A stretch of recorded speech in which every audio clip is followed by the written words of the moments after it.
So let's start this video off with Kino der Toten. And the first change I would make to improve this map is actually centered around a rumor that I and many others believed back in the day, which was the idea of this ladder being able to drop down and then players able to go up and access these platforms above the stage. And here's how it was supposed to work. So in the Kino Pack-a-Punch room, you've got this movie projector. And there are 3 movie reels located in the 4 extra rooms you can get teleported to after Pack-a-Punch. And upon picking them up, you can then place them in the projector to get photos showing up on the screen and some dialogue relating to the story. But the theory was, if you managed to pick up all 3 reels and place them in the projector, you could then head over to the ladder and it would drop down, allowing access. And I truly believe that this area up here would have acted as a camping spot that could have rivaled the Doris catwalk. I mean, it's only one way in, one way out, so yes, you would basically be screwed if you went down. But I think it could have made for memorable camping experiences with your mates and would have been a great spot for a last stand. So you could probably imagine the disappointment for myself, and I assume many others, when this was found out to be not true. And it was a bit of a letdown, to be honest, the fact they didn't flirt with the idea for Chronicles. And so therefore, change 1 for Kino would without a doubt be to implement this as a mini side Easter egg within the map. I did think about adding extra steps to this, or maybe changing the whole collecting 3 reels step, since it can be quite hard to find these things, but I think in the end, it is a great reward for going out of your way.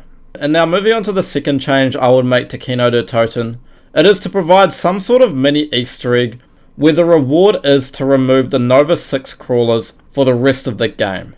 Because I mean, we all know how annoying these things can be, right? And I'm sure some people enjoy the challenge they possess, which is why I don't think removing them outright is a good idea. But I think you should be able to if you want to.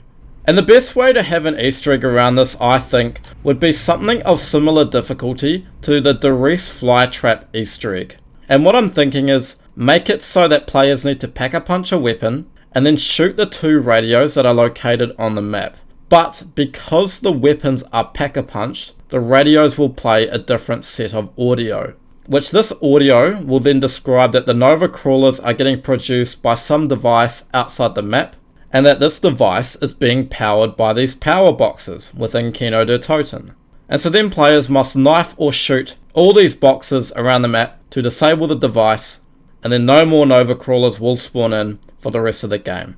Which would make for a much better experience for those who dislike the Nova crawlers, and I know would be great for high rounders. Because I know the high round strat, or at least one of the high round strats, involves not pack-a-punching the thunder gun and using the fire trap to avoid Nova crawlers spawning in. So this would open up new opportunities and at least allow for a pack-a-punch thunder gun, providing more ammo. So that concludes change number 2, and as I'm only doing 2 changes per map, it's time to wrap up Kino der Toten and move on to 5. So coming into 5 now, ladies and gentlemen, and the first change I would make here is really quite simple. It is to add a buff to the Winter's Howl. And there are 2 suitable options I think here for how it should be buffed. So the first option I think is to upgrade it to infinite damage. And I think if it was to be upgraded to infinite damage, the ammo count should stay around what it currently is, because the current amount is more than both the thunder gun and the wave gun, but because it doesn't quite have the immediate effect of the wave gun and the thunder gun, having a bit more ammo is a good trade-off. However, if it was to be buffed to infinite damage, I think it should be made to be effectively useless against the Pentagon Thief, as I feel otherwise it would make things a little too easy. So then at least every several rounds or so, the Pentagon Thief could provide that needed challenge. And the second way I propose that the Winter's Howl should be buffed is for it to be buffed up to something like the Mark III, where it drops off at about round 50 or so. And if this was the case, I think the ammo would need to be increased dramatically, even up to around 70 in reserve, making it possibly sustainable for a little bit after its drop off, but more so to make it more fun to use on early rounds. But also with a round 50 drop off, in contrast to an infinite damage Winter's Howl, I think a buff should also apply to the Pentagon Thief, just to make sure things don't get too difficult, and to ensure the Winter's Howl still has a viable use into the higher rounds. So here are the two options for a Winter's Howl buff. Let me know which one you think is better, or maybe even drop a comment for an alternative choice. And onto the second change for 5, I would love to see a free up of space somewhere on the map to allow for a second training area, because there's only one training area on the map, which is on the second floor in the war room, and this barely even cuts it as a training area. I mean, it is extremely unforgiving training here, and getting trapped always feels like a matter of when, not if. So I think the best spot for a second training area would be on the top floor, because despite there being more rooms on the bottom floor, the Nova Crawlers make that space a complete nightmare. And so with the top floor, I think the spawn room is actually the best candidate. So to free up some more space, I would propose removing this long desk here under the clocks and shrink this desk in the middle of the room to provide bigger gaps on the end for training. Now granted, this still would probably be quite a difficult training spot, especially with zombies coming out of these doorways as well. But I don't think it would be any worse than the war room training area, and would at least provide an alternative to both solo and co-op games. But let me know what you guys think of this, and without further ado, let's move on to Ascension. Now, onto Ascension, and the first change involves what a lot of you guys are probably thinking: the monkeys. Because not only are they just super annoying, I think they are quite damaging to the gameplay since they discourage players buying extra perks. But yet, I don't think flat out removing them is a good solution. Instead, I would change the way that they work. So when the monkeys come in, instead of having them target all the perks that you've got at random, make it so they target one perk at a time. And whatever the perk is that they are going for, it will start flashing on the bottom left of your screen, which will give you the opportunity at the start of the round to make your way over to the specific perk before the monkeys get there. Doing this, I feel, would remove the discouragement to buy more perks whilst retaining a factor of unpredictability. As I feel with Ascension being as easy as it is, there has to be something to break up the normal gameplay, which the monkeys are a great choice, but they just need to be tweaked a little bit in the way that they work. Now moving on to change 2 for Ascension, this is going to focus on the Lunar Landers. Personally, I think the Lunar Landers are one of the coolest modes of transport we have ever got in zombies. I mean, flying around on mini rocket pads doesn't get much more awesome, but I just don't find myself using them as much as what I would like. And I believe that comes down to their limited movement around the map. I mean, from each lander spot, you can only ride it back to the centrifuge, which is quite limiting. So I would like to instead make it so that once the lander is in any spot on the map, you can come up to this control spot, where you would normally call it, and then choose where you would like it to take you. Whether it's down to the rocket, to PhD, to stamina up, or to spawn. And I think this would provide a great way to get around what is really a fairly large map, and as such, just make them a lot more useful. I mean, as I said, they're a great idea for a mode of transport and deserve a system that promotes using them more often. And so that concludes Ascension. Let's move on to Call of the Dead. So a few weeks back, I released this video discussing Call of the Dead as a whole, and there were a few comments on the video mentioning how I didn't talk about the fog. And so that's exactly what my first change would be. Call of the Dead's fog, whilst I do believe does add to the whole isolation feel of the map, you know, being stuck in the middle of Siberia, but it does get to a point where it becomes more of an annoyance instead of an atmosphere builder. So because of that, I would like to add some sort of side Easter egg within the map that will remove the fog for the remainder of the game. And what I think would be a good idea was if this side Easter egg had something to do with fixing some components on the ship. You know, maybe there's a broken weather radio on board the ship, and so you've got to find and take components from other things on the map to fix this weather radio. Which then when the radio starts playing, and you have to flick it to a frequency that states the weather as being all clear. Or something like that. And look, this probably sounds really far-fetched and doesn't really make a ton of sense, but having to do something like this to take away the fog would have been an awesome reward, as this map, even on the Black Ops 1 engine, just looks incredible whenever the fog disappears. And even if it was incorporated as another step in the main Easter egg, I think it would have been great for the map.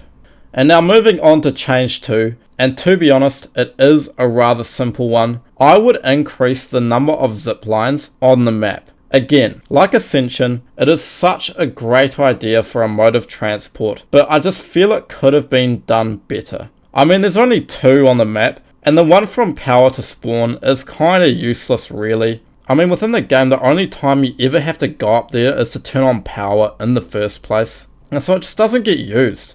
And so I think there should be a zipline that connects the lighthouse to the back end of the ship around where Double Tap is, and also one that connects the bottom level of the ship to the training area, just to increase the connectivity of the map and provide more opportunities to use these things. Because as I said, I think they're really cool and a lot of fun. So in the end, 2 pretty simple changes for Call of the Dead. And with that, let's hop into Shangri-La. Now, into Shangri-La, the first change I would like to make actually has to do with the Easter egg. Even though I still believe this is one of the coolest Easter eggs we've ever got, I've always felt they missed an opportunity with one of the steps. And the step I'm talking about is the one involving placing down the spike moors and then interacting with this tablet, which then causes a large amount of water to come down the waterfall. What I think would have been great is if once you activated the tablet, the water filled up so much that it actually sent you over these rocks and down the other end of the waterfall, where after the players go over the edge, they land on a ledge of rock protruding out of the waterfall. And it is then found out that this ledge of rock is actually part of the route that the 2 explorers took to get into Shangri-La. So then you must follow this path, which will take you back into Shangri-La. And along the way, you might learn more things about the 2 explorers you are helping in the Easter egg. I know, this is probably the most out there of all the suggestions in this video, and it really is a result of just letting my imagination run wild. But man, would this have been so cool. And if you've seen a few of my videos, you probably know I love when they put in things like secret pathways and secret rooms within maps. So this, I feel, would have really just been the cherry on top, what I believe is a phenomenal Easter egg already, and also a great way to capitalize on one of the Easter egg steps. Now, on to change 2. This involves implementing some sort of side Easter egg to keep the Pack-a-Punch area open. So what I'm talking about is the Pack-a-Punch spot on this map is only able to be accessed for certain periods of time before you get pushed back down by the water, whereby you then have to go locate another stone tablet and stand on it if you want to access Pack-a-Punch again. And what I would like to see is some sort of side Easter egg where the reward is the Pack-a-Punch area stays open for the rest of the game. And what I think would be a good idea is to have to do some sort of step where you've got to shoot some targets located outside and around the map, which will then open up some secret room within Shangri-La, where inside there is a baby gun attachment, whereby once this attachment is applied to the baby gun, if you then go and shoot a zombie up around the Pack-a-Punch area, the baby zombie will then go and wedge himself in this gap where these stone wheels go in and activate the water release, which would therefore prevent them from activating the water release, keeping it open for the rest of the game. Which I feel would be great, as this would provide an option for camping, as on this map, the only option you really have for progressing through the rounds is to train. So having this would provide that alternative, whilst also being a fun side Easter egg. And that rounds off Shangri-La. Time to head on over to Moon. Onto our final map for this video, being Moon. My first change for this map is quite simple, and it involves the Spaceman. Easily one of the most annoying bosses out of any map, and the fact that he steals your perks and will teleport you to some random location on the map. I mean, there is absolutely nothing going for this guy, and I would say, apart from his aesthetic, he adds nothing to the map. And so there are 2 options for how I think he should be dealt with. First one, just get rid of him completely. Straight in the bin, never to be seen again. And the second option is to keep him on the map, but make him inert, so he won't steal your perks or teleport you anywhere on the map. Instead, he just follows you around, and may cause the odd annoyance by blocking doorways and whatever, but can't do anything to severely impact your game. Because even though he is annoying, I feel it's gotten to a point where he's kinda iconic now, and does add to the aesthetic of the map. But let me know what you guys think, and maybe even drop an alternative if you have a better idea. Now the second change I would make to Moon is to actually add a mode of transport connecting the spawn room and this area outside the teleporter. And I think what would be really cool is if there was some sort of moon rover we could hop into to get there, which would take you around and over the tunnels and MPD area, whilst also providing a pretty sweet view of the map as a whole. Not only would this fit the aesthetic well, but I also just genuinely think that Moon needs something to connect these two parts of the map. Because the distance between the two ends is quite large, and there are many times in the game where you have to traverse this distance, whether it's for the box, to get some perks, to hack the excavators, etc. So adding this, I think would have added to the atmosphere of the map and provided a much needed form of fast travel between the two ends of Moon. Thanks for watching, ladies and gentlemen. Do feel free to drop a comment on your opinion on these things, as I would love to hear what you guys have to say. But nonetheless, I hope you did enjoy, and I'll see you all again next week.